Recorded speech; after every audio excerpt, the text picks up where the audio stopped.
In today's video, I'm sharing a few tips of one of my favorite pastimes. If you haven't guessed already, it's thrifting.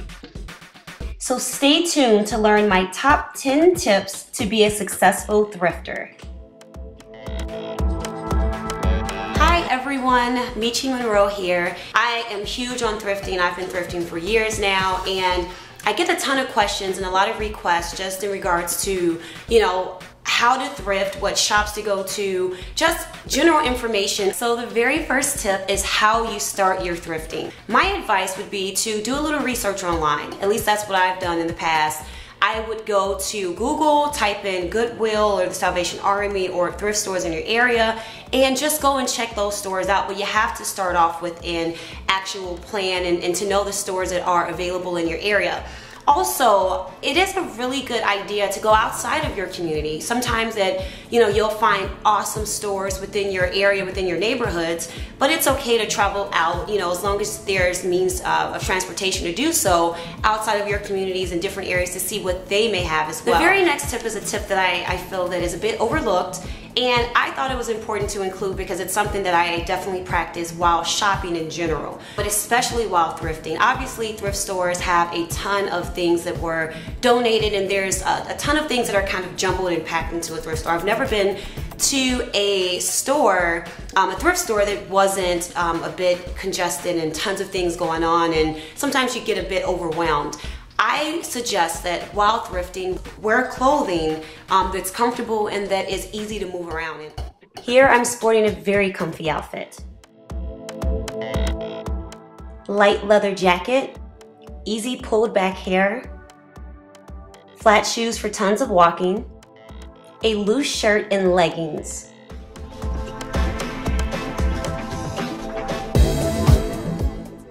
And don't forget a no-fuss purse. The key here is to be as comfortable as possible. Obviously, a comfortable shopper is a happy shopper. Just try to keep it simple. The simpler the better, at least that's what I find. All right guys, tip number 3. Go into your thrift store with a mission. I would suggest that before you actually go thrifting, check out the season's trends and check out the items that you would possibly like to see. Get inspiration from, runways or even street fashion. Take a look at some of the ladies in your lives or people that you see on the street and pull those inspirations. Trends, to me, at least some trends, are just recycled, reoccurring trends from the past. Look at wide leg jeans and how they came back, and obviously that's something that my parents wore back in the day. Or even like billowy tops, flowy tops from like the 70s, and patterns and textures. They all kind of recycle, and thrift stores are awesome places to find those things if that is something that you're looking for. All right, tip number 4. This is very important to all shoppers out there. You have to be patient.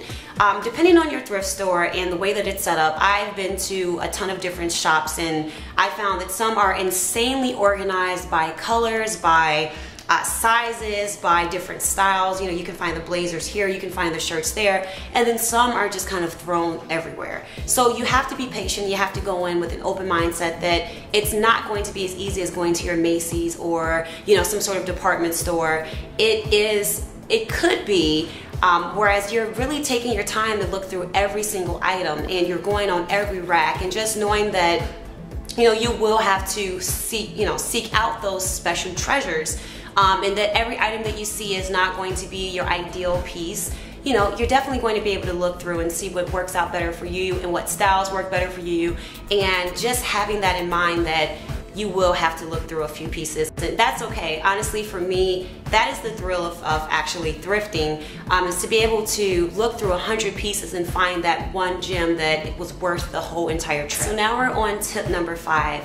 And I think that this tip is extremely important because now we're talking about the type of items that you will search for. In my experience, I try to keep an eye out for pieces that are quality. And by quality, I mean brands that I'm familiar with and that I know that will last. Just some examples, while out, a lot of the brands that I currently run into are like Ann Taylor, Liz Claiborne, Levi, Banana Republic, Express, items that are expensive in stores for a reason because they're made, or at least hopefully made, with high quality materials, and the craftsmanship is really nice on those pieces, and they're somewhat instant classics. Tip number 6 examine the items that you do choose or that you're looking to purchase very carefully. Look out for rips, holes, stains, buttons that are missing, dysfunctional zippers. Those things are really important, seeing that you're purchasing this item and hoping to wear it, and you would hate to get home and there's a surprise because now you have to put money into fixing this item if you weren't expecting that. Depending on what you're using it for,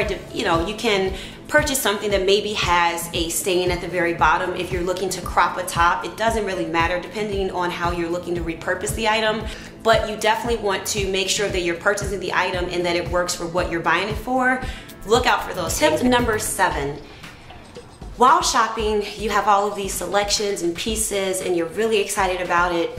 Wait. Make sure that you try these pieces on. Don't just, you know, buy them and go home and have a surprise. Obviously, you want to make sure that these pieces fit and that they're worth the money that you're going to pay for it. Remember, an item can always be altered. If you're a crafty person, if you know how to sew, if you know someone that can sew, you can always take them to be altered as well. But if a piece is too small, it's a complete waste of money unless you know someone that you can give it to.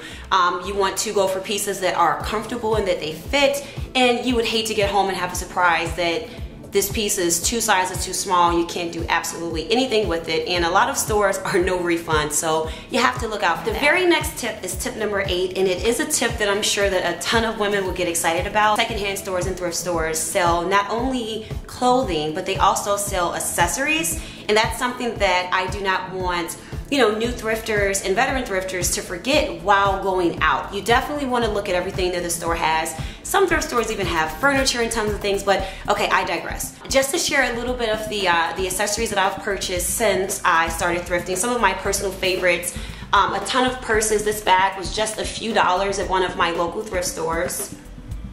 Another purse that I am in love with is this cute clutch that I purchased with great detailing. Here's another very cute handbag that I purchased from one of my local thrift stores for just pennies if compared to what this may have cost at first. Also, keep an eye out for scarves and hats and things like that depending on the season. I purchased this for $2 at one of my local Goodwill stores. These were really cute. These are 2 of my favorite as well.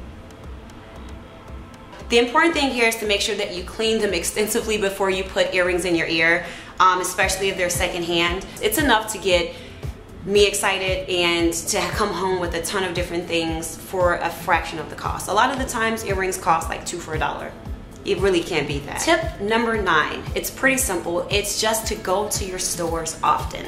Definitely try different stores, you know, travel around if you can, hit a few different spots, but you definitely want to go to stores often because you can't just go to the store one time and say, okay, this is it.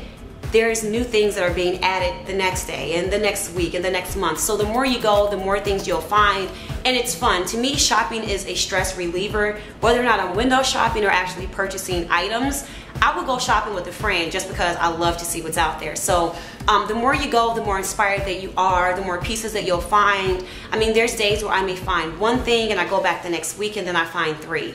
Keep that in mind as well while shopping. Make sure that you're able to go and check things out. We have finally made it to tip number 10. Basically, keep your closets clean and relevant to your personal style. Some people may have more of a vintage style, some people may have more of a very trendy, you know, what's in style. Keep your closet relevant to what you actually like. Keep your sanity, make sure that you're able to have a closet full of things that you truly love as opposed to things that you're just settling with. Give those things to someone that can use them, and then it makes you feel good knowing that your piece that you actually don't like or that you hate, someone else can find as treasure, just as you did with those pieces that you've just picked up and added to your clothing arsenal. I hope that this video really helped those that are looking to get into thrifting. I hope that some questions were answered about, you know, the different, you know, things that you guys were unsure about with thrifting and what you should look for and things that you should do. If there's any additional questions, please post them below. Maybe I can do a part 2 to the video and just answer some questions that maybe weren't touched on today. And as always, guys, make sure that you check out my blog, and it is www.MeechyMonroe.com. Thank you all so much for watching. Bye.